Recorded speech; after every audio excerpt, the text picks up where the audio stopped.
Hi, I'm Mariana, and welcome back to another episode of GH Stitch Club, where we have a couple of really cool granny square patterns.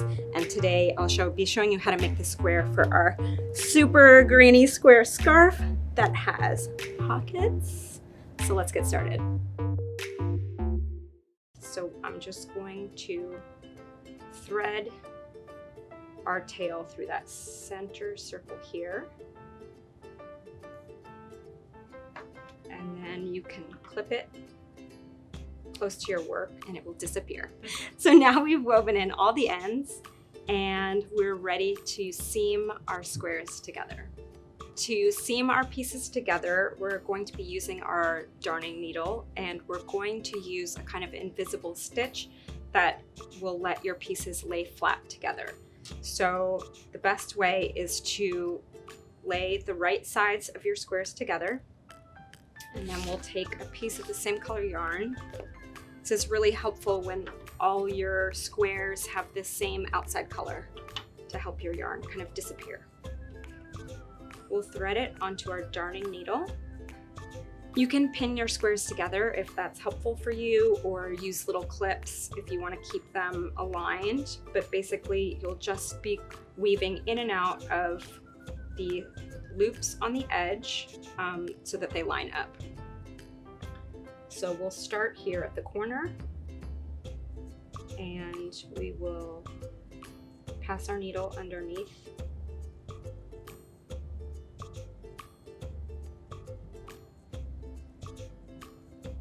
And we're threading our needle through the back loop. So this back loop, you can see this stitch has two legs here. We're passing it through the back loop here. And then you just work your way back and forth. Going through the back loop, going through the back loop here.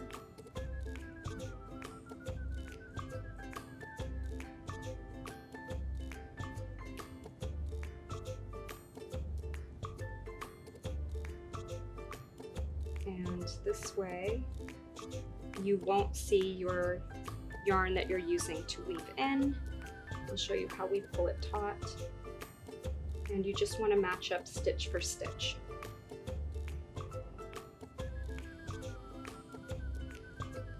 So you'll just continue weaving until you reach about the middle of your work, and then you'll tighten your thread a little bit and then continue until you reach the end.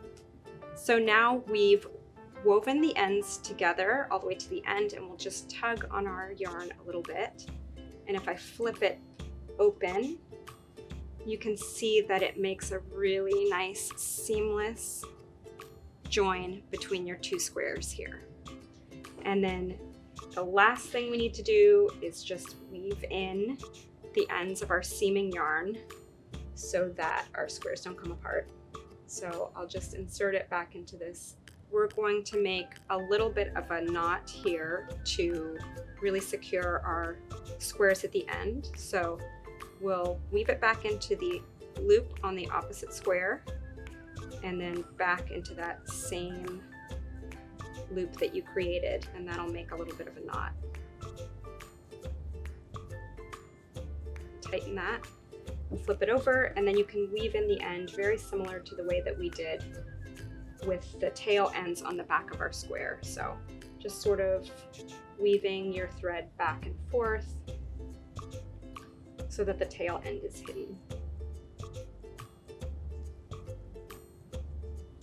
And once you've woven in that tail, you can cut it close to your work, and that tail end will just disappear into your stitches.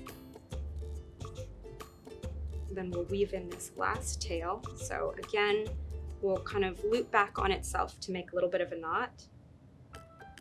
Especially with this being a scarf, you want it to be really secure. We'll loop back in to the opposite stitch. And then just pass your needle through that loop that you've created, and it'll make a little bit of a knot.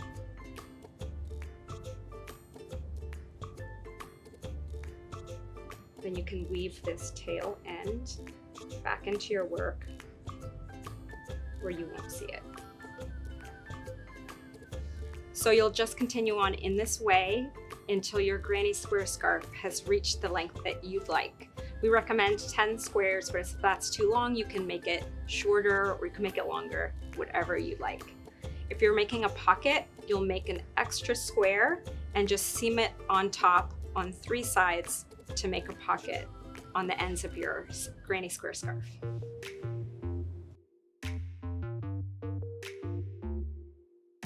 Thanks for watching our video, and click the link below to order your own kit to make your own super granny square scarf. And check out our other project videos on the Good Housekeeping YouTube channel.